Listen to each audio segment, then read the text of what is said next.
Yeah, I'm getting stronger. I'm excited to be able to partner with you. For real. I love this. I love this. So we can get stronger. Become aware of your thoughts. To be a fit individual, you have to become aware of what you're thinking on a daily basis. Weird. It sounds weird. It sounds crazy, but Makes me really happy to hear that. Keep strengthening.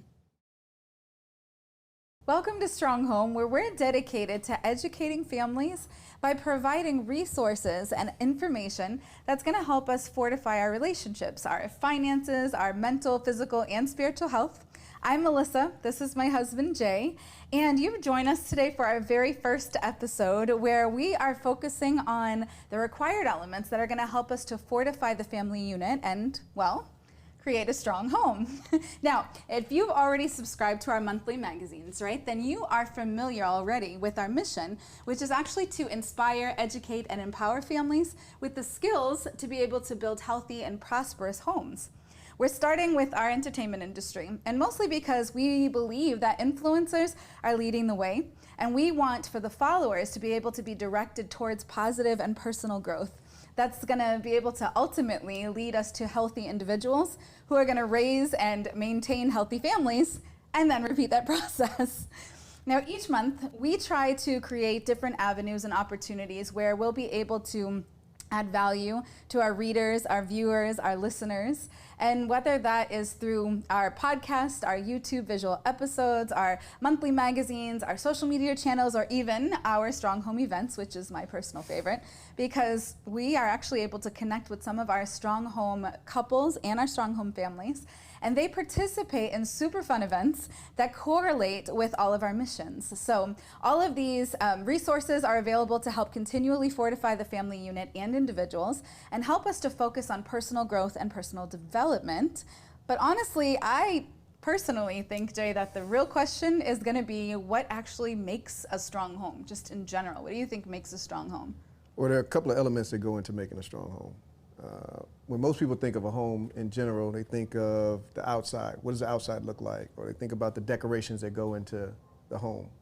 But they really, most of the time, forget about the foundation.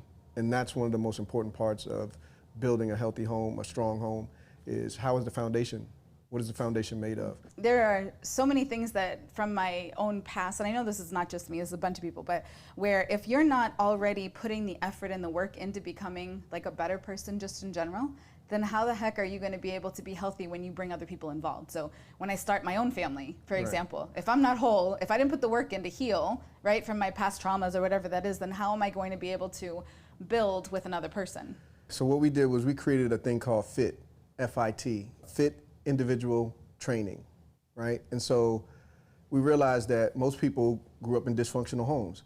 I grew up in a loving home, but I came from a single parent home. If you're already struggling to like heal from your past and you haven't put the work in to actually, heal from being broken or a trauma that you might have experienced or triggers that you have or whatever that might look like, then it's really almost impossible for you to be able to get into a relationship with another person and have that be healthy when you haven't even really healed the relationship with your own self, right? So that foundation, strengthening that foundation is super important. The first thing we want to do is create a fit individual, right? And that's the foundation. Before we build on top of that foundation, we want to make sure that you're mentally strong, emotionally strong, and physically strong.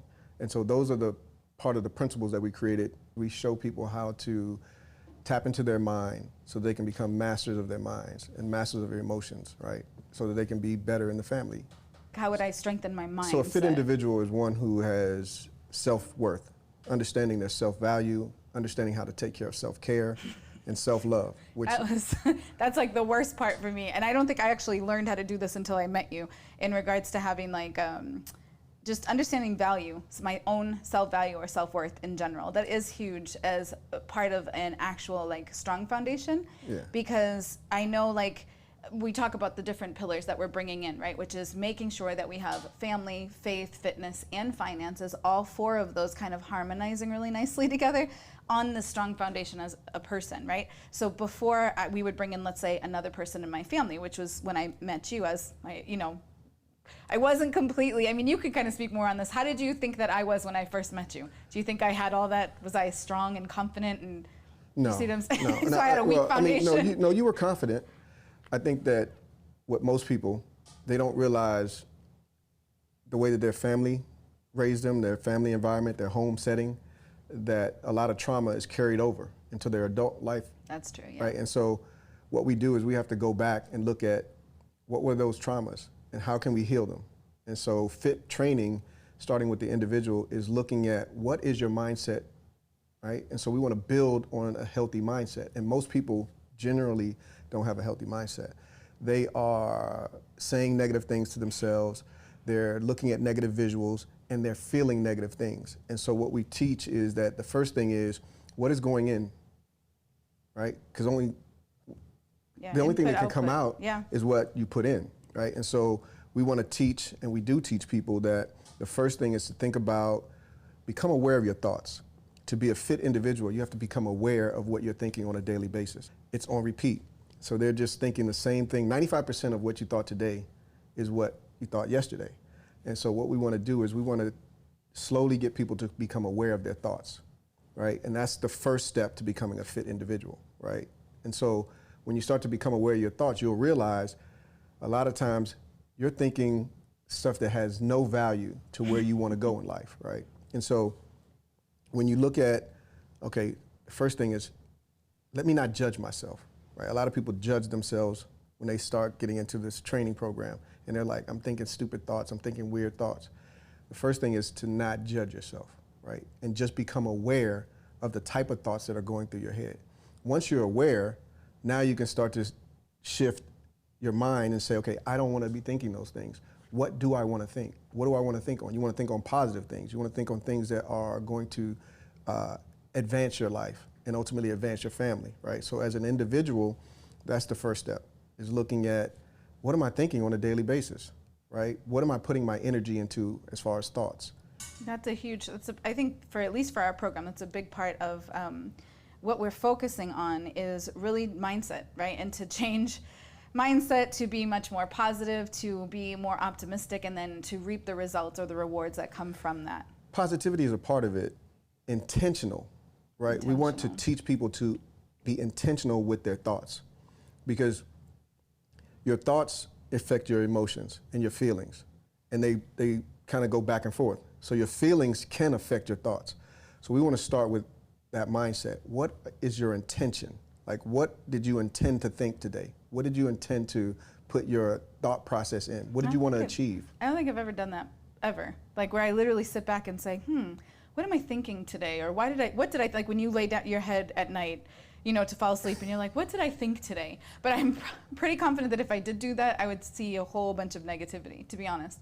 Like a lot of things that I would have thought that was either anxiety prone or just negative things. And sometimes I feel like we are kind of on coast, where you just go through life saying and doing whatever comes that you're prompted to do, and you don't intentionally think. You know, what I do is I teach people to think about it. We're going to go back a little bit, because cell phones, everything is on your phone now.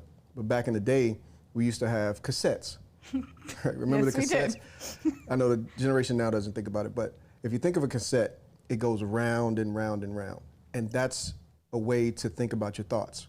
Like, what is on that reel that's going around and around, right? So when you start to look at, oh, what did I think about yesterday? What am I thinking about now? Most people aren't in the moment.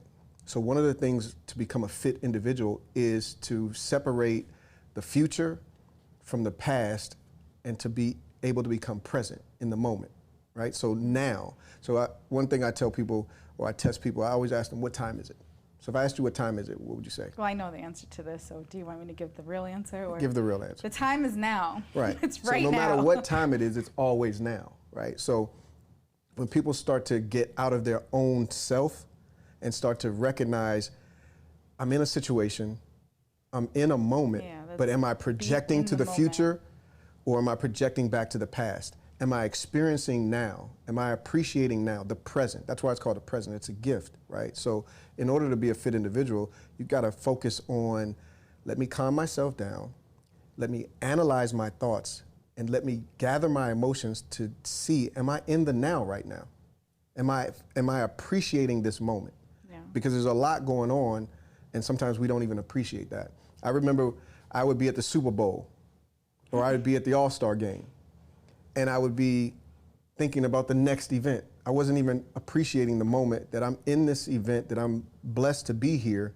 I'm thinking, man, I can't wait to get to the next event. And if you don't start doing that now, well, by now I mean like as the foundation portion of yourself, by yourself, like thinking through every moment before you actually end up in a relationship, in a marriage, with your children, Right. whatever that looks like, then you really will miss so many things, right? So getting into that habit as an individual, a focused individual by yourself, when you have all the time in the world before God blesses you with whoever comes your way, if you end up, being married, or if you're blessed enough to be a husband or a wife or a mom or a dad, to really be able to learn how to live now, live in the now, be present. So an easy way to do that, I ask people, a lot of people, single people, are always talking about, I want to go on a date, I want to mate, I want to be in a relationship.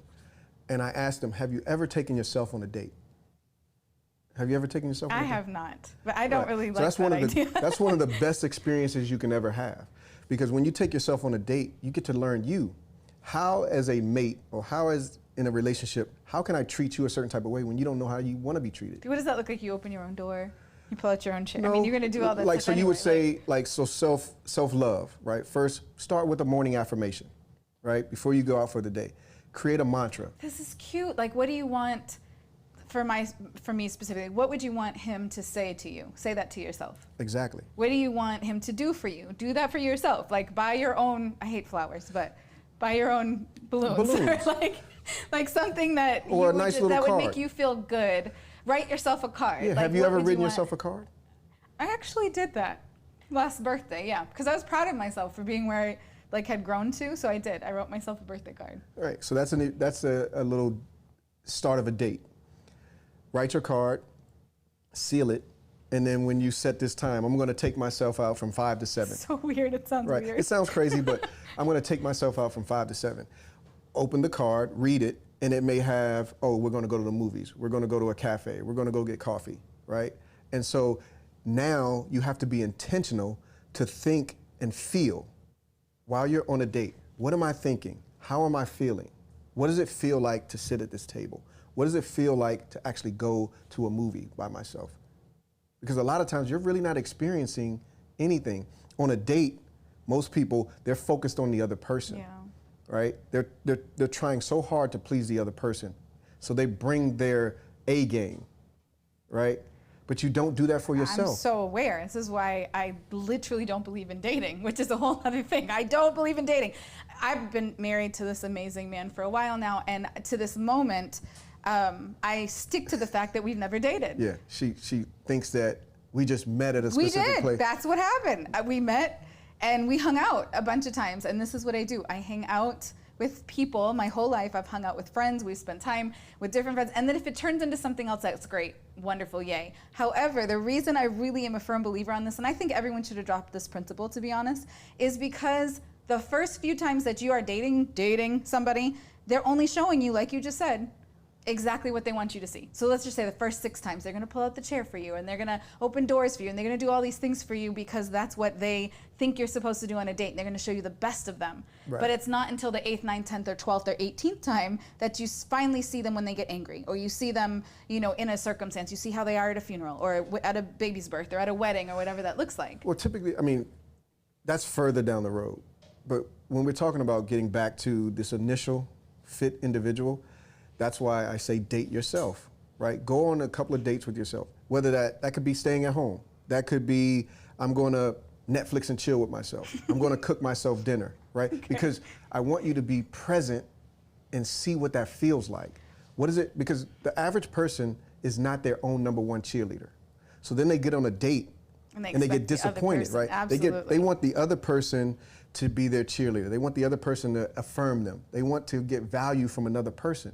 But that person has to be trained by you, right? We've all been trained by somebody, and it doesn't mean we were trained right. So when you start to take yourself seriously and you say, I'm going to master me, self-mastery. So that's what a fit individual is understanding, taking the journey of, I'm going to understand myself. I'm going to love me in a way, because think about this. The person that you're going to be with the longest ever is yourself. Right? And so if you're not treating yourself properly, why should I treat you? a certain type of way. Yeah. Your expectation of me could be so inflated that it's not even reasonable. So true. So you have to take the time to get to know yourself and to do the healing, put the work in for you to really know who you are, what you need, what you want, love yourself, to be able to grow and glean from all of the experiences around you, be present. You can only do that if you're present in the moment. And then you're able to build on top of that foundation that you've strengthened. So now you can add a relationship, right? Now you can start a family. And when we're talking about family, now we're talking about learning how to prioritize family. Right. So a lot of us, as I mentioned earlier, is that a lot of us come from dysfunctional families.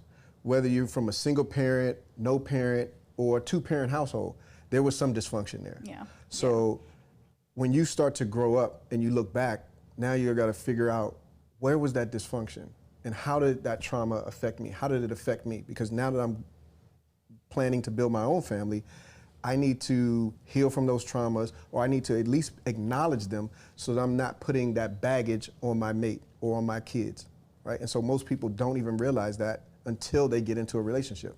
I didn't realize how much trauma, I didn't realize how much baggage relationships that I had in the past would, come to the forefront with us, right? So being in a relationship is really like, you're really saying to yourself, I want to become the best version of myself when I want to start a family or when I want to be in a relationship. Are you really saying that though? That's what you should be saying. Yeah, that's what you should be saying. I don't think anybody knows to say that. You said that to me when we first got married, or before we got married. You were like, I want to wake up every day and be the best man I possibly can be. I want to be better than I was yesterday, and I want to continue to strive down this journey. And because you made that individual decision to be healthy in that way and to have a goal, I literally actually see the results of that. Like every day you do wake up and say, oh, I did this yesterday, I'm gonna make a different choice here. Like whether that's spiritually, physically, financially, whatever that is, I've watched you do those things.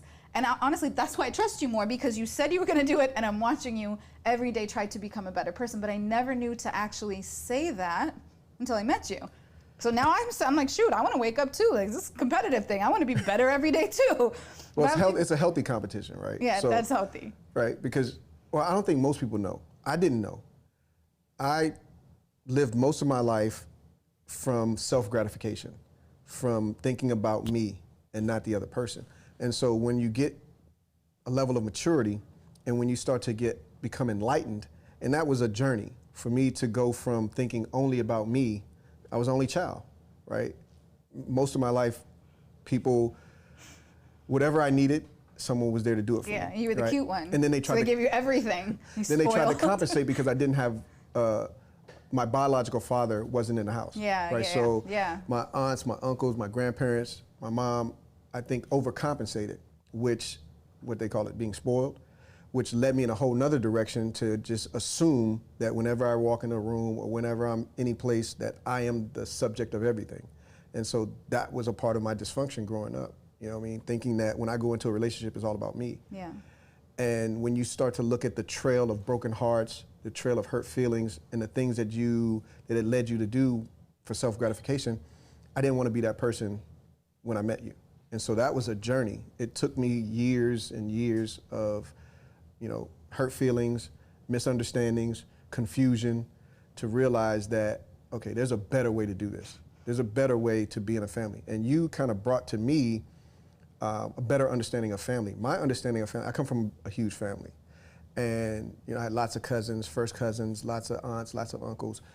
A loving family, but not my immediate family. So you came from a loving, immediate family where your mom, your dad, your sisters were in the house. It was just me and my mom. Yeah. So I had to understand that there's a different level of love outside of the home than there is inside the home. And so a lot of people don't really understand how to transition from whether it's their family life to transitioning into a whole new life, right? So you had traditions, I had traditions. They didn't match up when we first met. At all. I don't even know that they still match up. The beauty of it, though, is that you get to make up your own traditions when you get into your own family. If you're open to it. If you're open to it. That's the thing.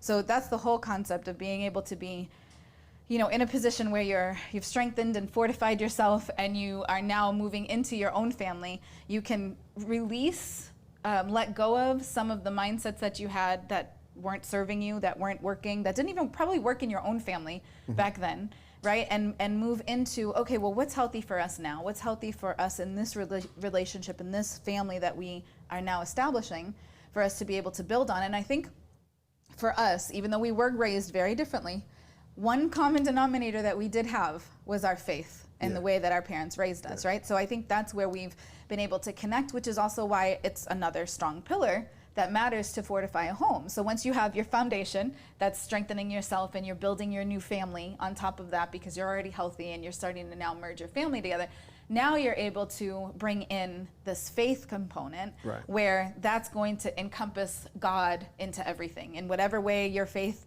kind of lies or where it is, you're able to now be able to have a set of, that's what it is. I think it's more a set of principles and standards that you have in combined with your faith. So you have your side over there, I have my side over here, and we have what's right? Your side, my side, and the right side, which if for us, it's the word of God, right? So if you stick the word of God right in between us, you're acting a certain way, I'm acting a certain way, and we're like, well, which person is the closest to the truth? Right. And whatever that looks like, because we have an open heart to literally want to do right and to be in right standing with each other and then with God as well, now we have something that we can always come back to, right? Yeah. So for me, I learned alignment, right? Am I aligned with whatever the word is, whatever our family is? And a lot of times I wasn't. Yeah. I was aligned with self-gratification. I was aligned with my own thought process. And when you come into family and when you have a foundation that is built on whatever your faith is, because that's an important part. It's faith in spiritual things, but you gotta have faith in the family too, right? You gotta be able to know that, oh, as a child, my parents, I can depend on them. Yeah. As a husband, I can depend on my wife. As a wife, you can depend on your husband. So there's gotta be that faith, because we're not always together all day. You know, parents are at work, kids are at school, there's a lot going on. And so you gotta have the faith that, oh, I left today, when I come back, there's gonna be a home there. Right, and the kids are gonna make good decisions at school, and your spouse is not gonna cheat on you. Like whatever that is a level of faith that you have to have, not just in, you know, your faith structure of God or church or anything like that, but there's a different, there's faith that is applied to several areas. In the family. Yeah, in the family. It's huge. So this is interesting because I realized too, with our relationship, because both of us were married previously for years, like 15, 20 years, right? In these longer relationships where you tend to grow, and well, the idea is that you hope that you would tend to grow, right? But in that process, you also realize just new things about yourself, and you realize what I should do different, what I can do different, how can I be better? I've made this mistake here, let me change that over here.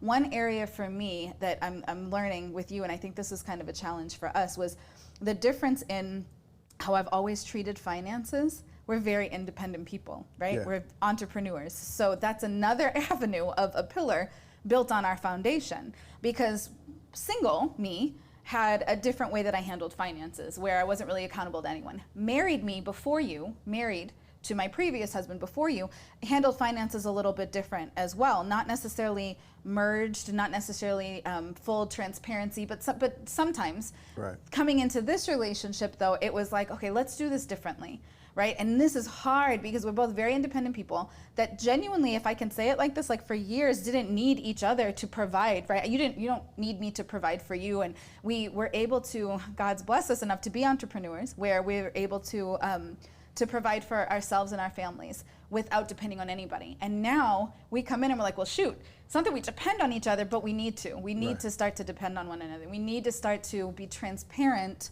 on what is happening with our bank accounts. Like, it's not just this is mine, this is yours, we pay separate bills. And so I think you've been the one that's had the most like... It's definitely been challenging. It's been the most challenging for you. Because the way I grew up, no one ever knew how much money I had or how much money I made or where the money was hidden or where it was stashed or what bank account. Or where it came from. So it's definitely been a challenge that I'm up for. And I think over the last year, I've grown a lot more, where I'm able to be a lot more. So I've grown from honesty to transparency to now being vulnerable when it comes to finances, right? What's the difference? Honest is, if you ask me the right question, I'll give you the truth. Yeah. But if you don't ask the right question, then I don't have to give you the information. Right. Right.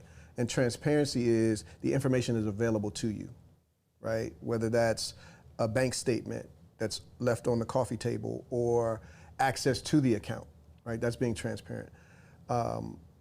Vulnerable is when a person has gone from honesty to transparency, they move to vulnerability, where no matter what the situation is, they're able to let you see inside of them. They're able to give you the raw truth about a situation, and they're able to, no matter whether it's a good or bad situation, regardless of the consequences. Exactly. Regardless of the consequences, you're able to have a conversation about it, and you're able to, dig a little deeper than just what was on the surface. Okay, so it would be like, it's like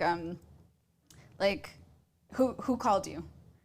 Did this person call you? And you say, yes, the person called me. That's being honest, because I asked you the question, you answered the question, right? Then the transparency part would be, here's my password. You can have all the information you need. If you need to look at my phone to see who called me, you can do that, right? So you can visibly see whatever it is. I'm being transparent, so you could see whatever it is you're asking. But then vulnerability would be, hey, just so you know, this person called, this is what was said, this is how I felt about it, let me know how you feel, type of thing, right? You're giving the full exposure of information that wasn't requested. You're not answering questions necessarily, it's just you being completely open and honest regardless of what the consequences might be. Right. Does that make sense? Yeah, and I think for most, maybe women a little different, but I think most guys, honesty is where they stop. Right? Yeah, I mean, I'll answer what you ask and only what you ask. And you have to ask the right question. One time, I remember specifically, I asked somebody, I said, are you dating anyone? Is there anyone that you're dating? And they said, no, not at all. I said, okay. But I had some previous information, so I said, okay, I did not ask the right question. I said, hold on a second. Is there anybody in this world, I had to ask in the whole world, that thinks that they're actually dating you? And he stepped back and he was like, well, yes, actually, and gave me real information, but it's because I asked the right question. So he was honest, he wasn't transparent, he wasn't vulnerable. Was it me? No, no, it was not you, it was a different person. No, you actually were really honest from the beginning. And you were honest enough to say, and I think this is, I told you this before, this is where I knew I was okay with you, like with being with you. It was like the third or second time I'd actually talked with you. It wasn't a date though. But. It was not a date. Okay. We were not on a date. I stand firm on that. Okay. But we were eating somewhere together as friends, hanging out. Okay. And you said, I asked you a question because I was privy to information that I had on you that you didn't know I had. Okay, so hold on. She's a serial researcher. I am. Right. We're going to call it that and not stalker. We're going to say serial researcher. That's what I am. So I serial researched you, and I had some help too. Some people were helping me research. And girls, you know what that means, because you can find all the channels that you need, especially in the social media era. You can find anything. Anyway, I had this information on you, and I did not tell you that I knew it. And I said, hey, I have a question for you. And I asked a question that was geared towards making you answer, because I wanted to see if you would be honest, and I asked you outrightly. And there was I asked specific questions because I knew I had to ask the right question because I had learned from that last experience with the previous person. So I was like, is this whatever question I asked you? And you said, you sat back for a second and you were like, And I was like, oh, he's gonna lie. There's no way he's gonna tell me this. I just met the guy. And you said, you know what? I'm really not man enough to share this with you right now. I'm not in a position to be that honest with you. I need you to know me first. I need you to fall in love with me, you told me, so I can catch you. And then I'll share all this stuff with you, and by that time, you'll be so far in that it won't even matter. And I remember sitting back going, oh my gosh, I respect you so much because you did not lie to me. And for some of us women, that's all we need, is you just to be honest. Like, just be honest. I love the fact that we'll eventually get to the transparency, and my gosh, if you can be vulnerable from the beginning, like, we're good, but that's definitely a process that actually matters. So for us, the finance part was not always great at us being like completely transparent, but I think we're now at a place where we trust each other enough to say, okay, this is my partner. Well, I think you got there. Together. You got there first to trusting me. And, the finance part, there's obviously different levels and there's different styles of finance. And I'm more risk averse.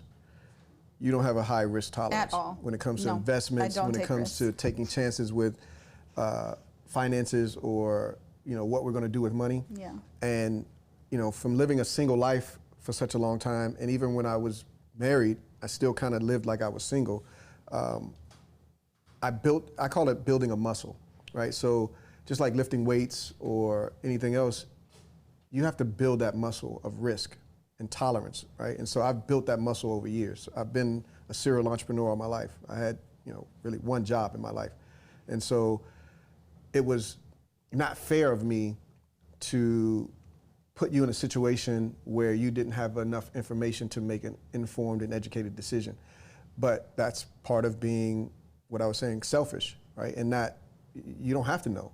I got it. I'm gonna take care of us. Don't worry about. You're used to getting it, right? You're used to being the person who got it. And that's the same thing on my end. I'm used to being the person that got it. You can't have a marriage like that, where two people are like, I got this, you stay on your side, you stay on your side. That is not a partnership. And to be honest, like, I'm not gonna speak for other guys, but I use finances as a weapon. Yeah, right. You should speak for other guys. I think a lot of people do that. It was one way for me to box a woman in, or one way for me to control a situation, or a way for me to give you a certain lifestyle that you don't want to leave. And so no matter if I'm doing the right thing or wrong thing, you're going to think more about the lifestyle that I've created for you than how I'm treating you in the moment. I'm so glad you said that out loud.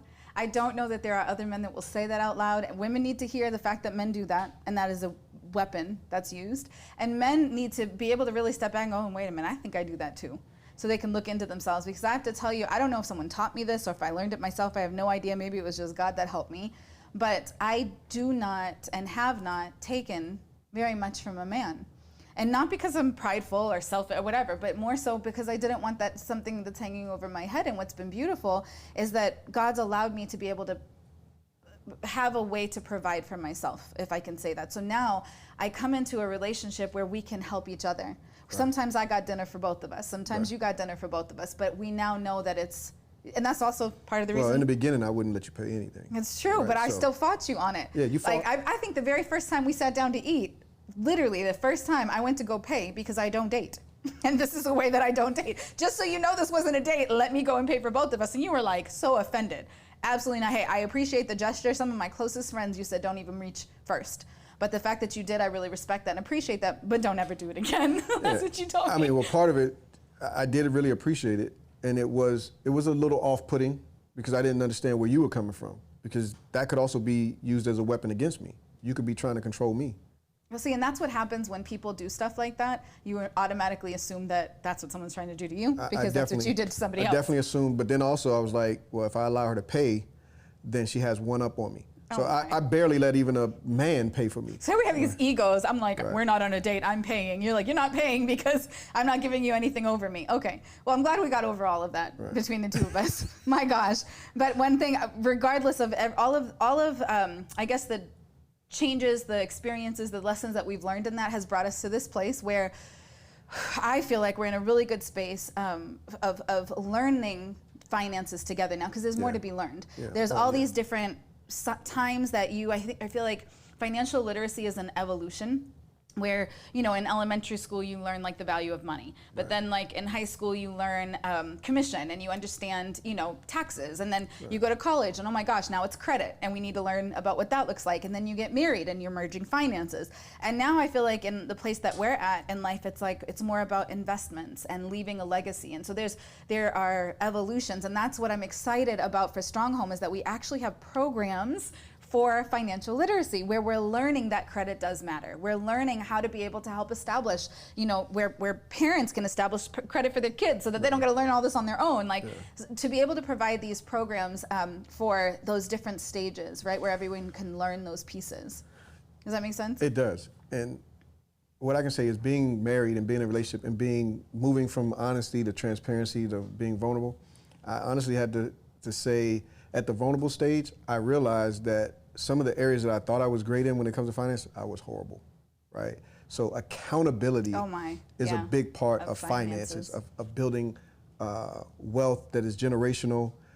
Yeah. I wasn't accountable to anybody. When you start making millions when you're young and you have, you're paying the bills or you make more money than just about everybody around you, who are you gonna be accountable to? So I had to come to the place of accepting that my partner, I need to be accountable to you. And whether I make a good investment or whether I make a bad investment, that I really should have talked to you first. And that was a struggle for me, to be able to come to a place where when I want to make a decision, before I make that decision, to include you in the decision or talk to you about it. Yeah, I'm just getting to that point after all these years, right? And what really got me there was the way you had some patience, but you would remind me that this is not healthy, that it's not fair, and that if I expect it from you, then I need to be willing to give. And so that was one of the things that I always would say, is that I'm not going to ask anything of somebody that I'm not willing to do. But that was an area that I wasn't willing to do it in. Well, and it was hard for you because, like you said, you made your first $1 million when you were, how old? A teenager, yeah, teenager, right? A teenager. Yeah. That's a big deal because you understand a different level of finances than most people at that age. So it's almost like, why do I need you? Why do I need to be accountable? Like you said, I understand where you came from. It doesn't necessarily make it right? But to be able to, but that evolution of that process. And I just thought of something.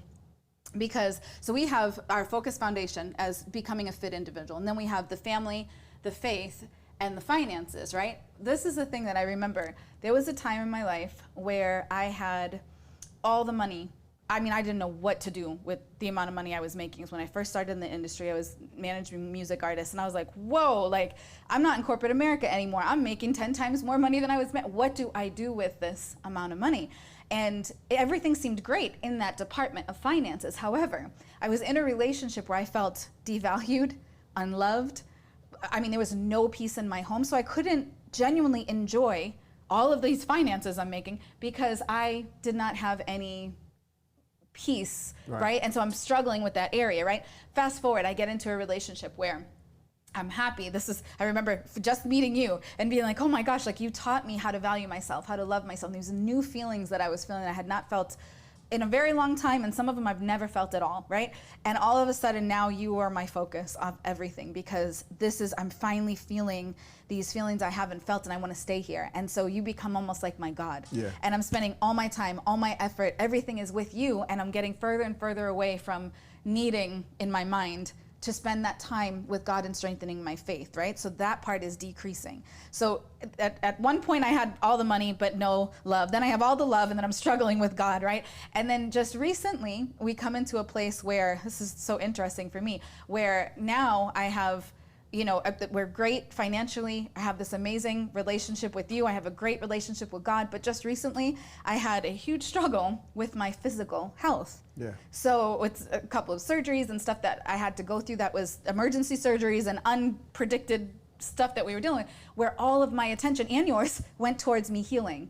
And I couldn't really focus on everything else I had to do just in life and with responsibilities. And so this is what made me realize that all four of those things, family, faith, fitness, and finances, having those four areas strengthened or built on top of a person that's already fit, that already understands all those principles we just talked about for the foundation, being able to harmonize those things allows you to live your best life. Right. Like we say, we gotta live our best life. That's what that looks like, right? And let me just clarify, because this is something that you taught me, is it's not about balancing those four things, because there's actually no such thing as balance. It took me a minute to get that concept, but if you can think of having like this, how do you call those balancing? I don't know, like a scale. It's a scale, right? Yeah. The balancing scale. On one side, you have to have the exact same amount of whatever it is on the other side in order for it to be balanced perfectly, and you're never going to be able to do that in these four areas, because I cannot give my job the same amount of time that I'm going to give my husband. That doesn't make any sense. Right. I can't give my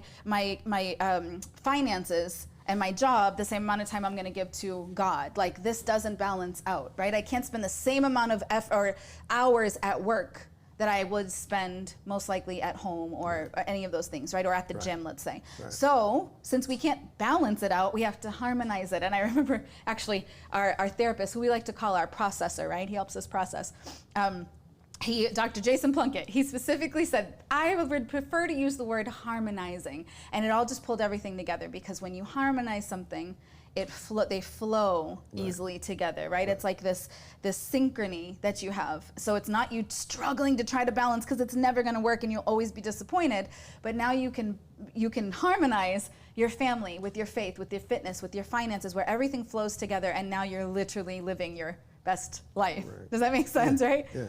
That's where we... Yeah, I mean, that's the last piece is just fitness in general. Yeah. And that doesn't mean just physical fitness, it's emotional Mentally, and yes. mental fitness, right? So that's another part of the program that we teach is how to get from whether that's, it's easy to quantify if you look at someone, they're overweight or they're underweight, right? It's easy to quantify that, but you don't know if they're really healthy or not, Yeah. right? So we want to get to, just because you look physically fit on the outside, are you emotionally fit on the inside? Absolutely. Are you mentally fit? So that's a big part of pulling everything. It's like the glue, right? You want to be, no matter how much money you have or how much family time you have, if you're not healthy, you're not going to be able to run the race with your kids. You're not going to be able to run the race with your family. And this is not a destination thing. This is a lifelong journey. And so fitness has to be paramount, and it's very important as one of the pillars. Absolutely. And so this is what's so great about what we've been working on for the last couple of years, and now to be able to take it to this next level is just, it's just so amazing. But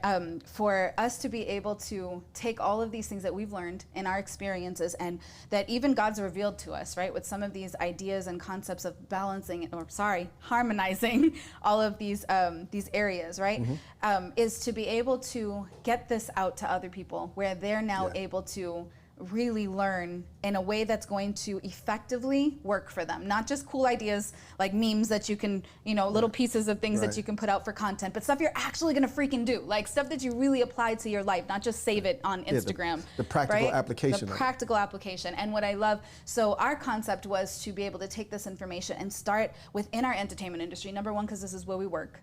But number two, because we have a lot of amazing people within our entertainment industry that have all the money in the world. They have all the toys that they could possibly play with, right? And fame and everything you can think of that you aspire to be, that we think from the outside looking in. But because we know them kind of personally, intimately, we know their family, we know their situations, there are so many that we personally know that have, wives that are kind of on the outskirts or side pieces over here or kids that don't respect them or whatever that is, and they're actually internally miserable, right? And that's not just celebrities, it's a lot of people, but starting there because they're the ones that are the influencers, right? And they have all these people following them. So our concept was, let's be the influencers to the influencer that we work with, to be able to put them in positions where now they can go out and they can share as the world is watching them change and grow and evolve and understand how to harmonize all of these areas together while they're strengthening their internal home, while they're strengthening their foundation, while they're reaching back into their past for the things that need to change, right? And start to peel back the layers of areas that need to be addressed and looked at and healed and made whole. Now they can start to build strong families and strengthen their finances because they have the education that they need to have on there, right? They can, be physically fit and understand how to do that, and they're able to strengthen their faith. So I'm excited to be able to partner with you, for real. I love this. I love this. And I just want to encourage you guys as much as you possibly can to stay connected with us. Make sure that you're subscribing to us. Make sure that you're being able to get these magazines into your hands. They're amazing. We have a lot of features for a lot of different celebrities and influencers that have partnered with us that really are helping to move this and get the momentum for this movement for us to be able to strengthen and fortify our homes. Until next time, guys, keep strengthening. Yeah, I'm getting stronger.